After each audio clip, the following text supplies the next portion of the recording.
তোমার স্বামীর তো আগেরও বউ আছে, 2 জন ছেলে মেয়েও আছে, তুমি জানো না? কথাটা শুনেই যেন আমার মাথা ঘুরে যাওয়ার মতো অবস্থা।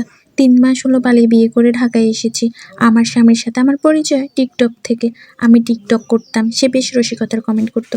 সেই থেকে একটু একটু করে কথাবার্তা, তারপর প্রেম। আমি বিবাহিত ছিলাম, সে জানতো। আমার বিয়ে হয়েছিল এক ধনী প্রবাসীর সাথে।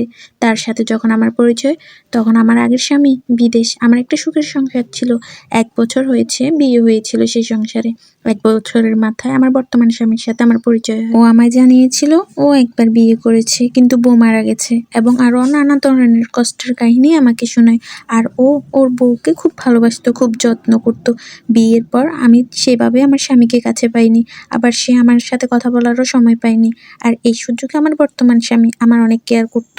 কখন খেয়েছি, কখন কি করছি সব জিজ্ঞেস করতো। তাই কখন যে ওর প্রতি দুর্বল হয়ে পড়েছি আমি নিজেও জানতাম না। আমি গর্ভবতী ছিলাম। আমরা প্রায় 7 মাস কথা বলার পর আমি আমার পেটের বাচ্চাকে শেষ করে দিয়ে ওর সাথে চলে আসি। এরপর আমরা ঢাকায় একটা কাজী অফিসে বিয়ে করে নেই। বিয়ের পর সব ঠিকঠাক ছিলাম। ও একটা চাকরি করে, তবে একজনের রোজগারে ঢাকা শহরে চলতে খুব কষ্ট হতো।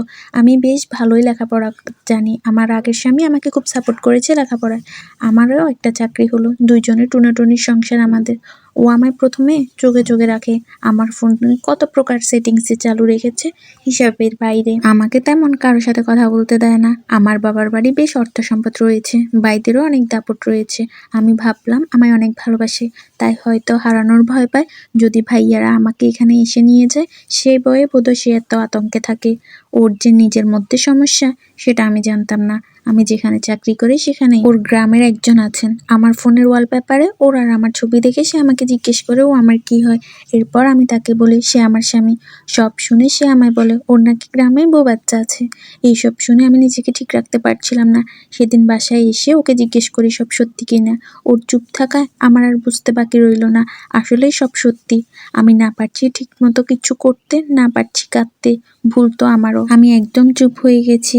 এর মধ্যে ওর গ্রামের সে লোকটা ওর বউকে আমার কথা জানিয়ে দেয়, আর ওর বউ তার থেকে সব খোঁজ খবর নিয়ে আমার বাসায় চলে আসে। তার বউ এসে যেটা বললো সেটার জন্য আমি মোটেও প্রস্তুত ছিলাম না। সে আমাকে জানায় এভাবে নাকি আরো অনেক মেয়ে জীবন নষ্ট করেছে, আরো 2 বার সে এভাবে বিয়ে করেছে। তারা সব জানার পর চলে গেছে।